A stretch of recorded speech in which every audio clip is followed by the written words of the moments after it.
It is not uncommon for the daily volume of futures obligations in the silver market, the daily volume, to exceed by a factor of 200 times, not 200%, but rather 200 times the amount of physical silver available for good delivery.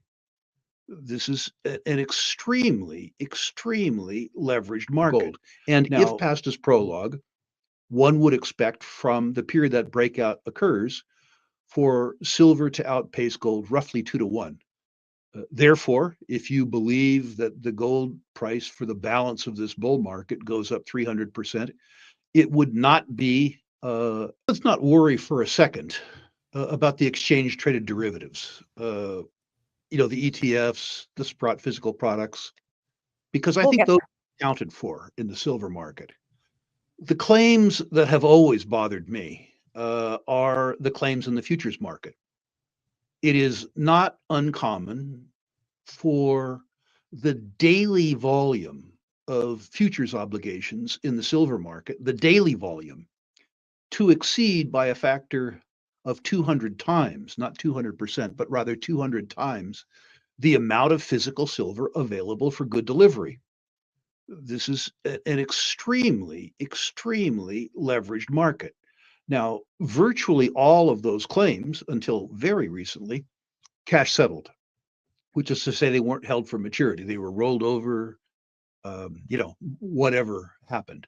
Very recently, because of location disparities, which is to say the London market not having enough gold, there was a location premium for gold in London. And what that meant was futures holders in the US would actually take delivery of the physical silver and ship it to London to take advantage of as much as a 4% disparity in the London quote and the Chicago quote that was contemporaneous.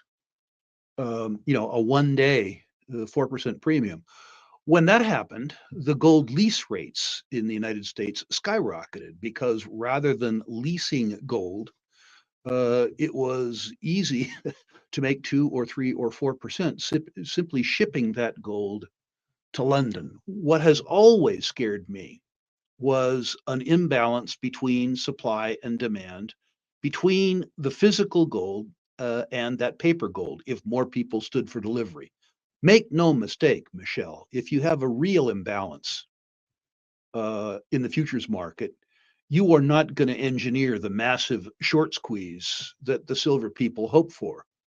What the exchange will do is that they will halt silver trading. They will Hmm. set an arbitrary price between buyers and sellers, and they will cash settle. That's what will happen. The exchanges run for the exchange members' benefit. That notwithstanding, that sort of market turmoil, what is likely to be the agreed upon cash settlement price, were that shortage to occur, I think would likely be dramatically higher in the circumstance that we see today than the price is today. And, and the dislocation in a market where 200 times the claims uh, where there are 200 times the claims relative to the amount available to settle on a daily basis is a market that's really, really, really ripe for disruption.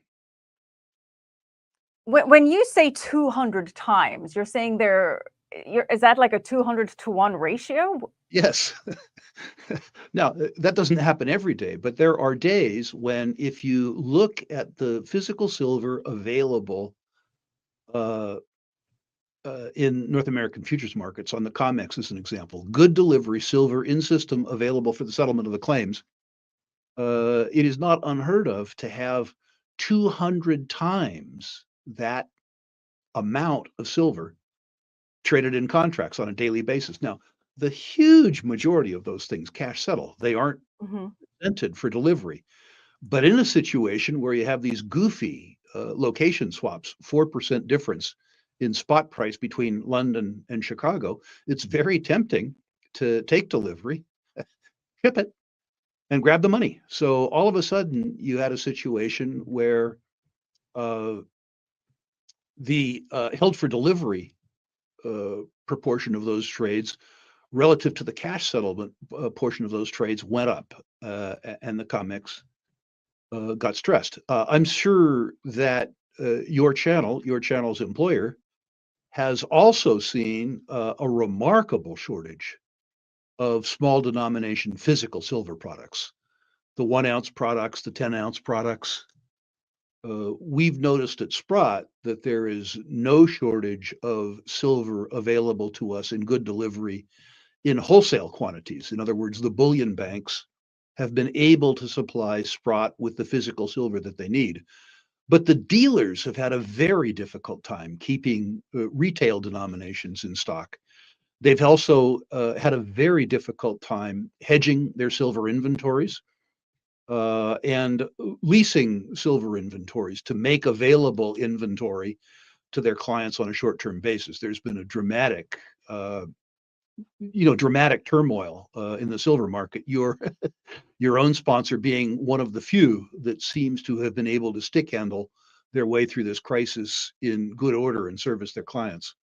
I've never understood it, first of all. The idea that the price of a substance should be dependent on its relative abundance or scarcity in the Earth's surface doesn't make any sense to me. It's a good way to generate commissions or sell newsletters, but that ratio doesn't go to utility. It doesn't go to production cost. It doesn't go to stock versus float. The idea that silver should be, or that gold should be 16 times more valuable than silver because silver is 16 times more abundant in the Earth's surface doesn't explain much to me. People pay a lot of attention to it, and I think it's actually become a factoid. I think that when people quote that number, they actually impact the market's perception and the market's action. I'm just not sure why the statistic is valuable. I Silver is, as far as I know, the most volatile, highly valuable commodity on the planet. Uh, the ratios, at least when I monitored for gold, were much less extreme because gold, although volatile, is nowhere near as volatile as silver. And the time premiums and the volatility premiums in futures markets for other materials seems to be nowhere near as extreme as it is in the silver market. There was also, I think, for 40 years probably, an institutional bias that the silver price was declining, while there was a popular bias that the silver price was increasing. So you had a natural war between buyers and sellers on the COMEX. I think that the institutional bias is much less likely to be short now than it used to be. And perhaps as a consequence of that, the volatility will die down. But in direct answer to the question, I don't know of any other commodity in the planet that had the mismatch between the claims volume, which is to say the futures volume, and the amount available for good delivery. Well, the manipulators can only go so long. It is alleged that in my youth, I constructed several short squeezes. Those are short-term phenomenon. I'm not somebody who believes that there's been a 30 or 40-year thoroughgoing conspiracy to depress the price of silver. You didn't have to do it because most of the time the price of silver was going down. Why would you strive mightily to do something that was going to happen via gravity? But I know that all markets in the near term are manipulated. The LIBOR market has been manipulated. The U.S. Treasury market has been manipulated. Those are much larger markets than the silver market. And in a market where the futures volume is so large relative to the amount available for good delivery, near-term market manipulation, albeit expensive, is really ludicrously easy. If you were going to do it on the short side, you construct a short ladder in the futures market, 3 months, 6 months, 12 months, 18 months, something like that. You develop a good size short position. For fun, we'll call it $1 billion. You borrow a bunch of physical silver and you sell that physical silver as aggressively as you can during the most illiquid part of the trading day, attempting, as an example, to drive down the silver price 3%, 4%, 5%, and have that precipitous decline in the physical market impact the quotes in the futures market. Cover your shorts.